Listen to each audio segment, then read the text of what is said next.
అందరికీ కార్తీక పౌర్ణమి శుభాకాంక్షలు. పండగ పూట కూడా పాత మొగుడేనా అన్నట్టు పండగ పూట కూడా ఈ నైటీ ఏంటి తల్లి అని అయితే కమెంట్లు చేయొద్దు. ఎందుకంటే చక్కగా ఆఫీస్ నుంచి రాగానే హెడ్ బాత్ చేసేసుకుని మంచి డ్రెస్ వేసుకుని అయితే టెంపుల్కి అయితే వెళ్ళేసి వచ్చాను. ఇక్కడ రష్ చూసారు కదా మీరే ఎంత రష్ ఉందో. సో ఈ రష్లో నేను వీడియో తీసుకోవడం అయితే మర్చిపోయాను, కుదరలేదు. సో చక్కగా టెంపుల్కి అయితే వెళ్ళేసి వచ్చాను. ఇక్కడ రష్ కూడా చూసారు కదా, అంతా బాగా జరిగింది. దీపం కూడా వెలిగించుకుని అయితే వచ్చేసాను.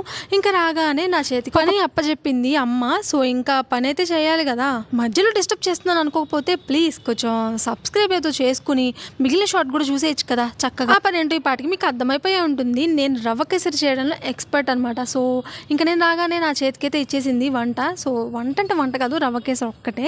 సో అది ఎలా చేస్తున్నాను మీకు కూడా చూపిద్దామా అని చెప్పి వీడియో అయితే చేశాను.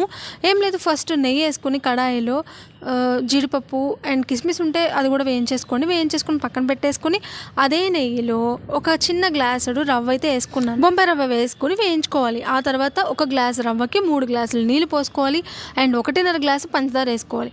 మొత్తం కలిపేసుకొని బాగా మిక్స్ అయిపోయిన తర్వాత ఇలాచి వేసేసుకోవాలి, వేయించుకున్న జీడిపప్పు కూడా వేసేసుకోవాలి. ఇంకా అంతే, మన కేసరి అయితే రెడీ అయిపోయింది. భలే ఉంటుంది టేస్టీగా. మీకు నచ్చితే లైక్ అండ్ సబ్స్క్రైబ్ మర్చిపోద్దు.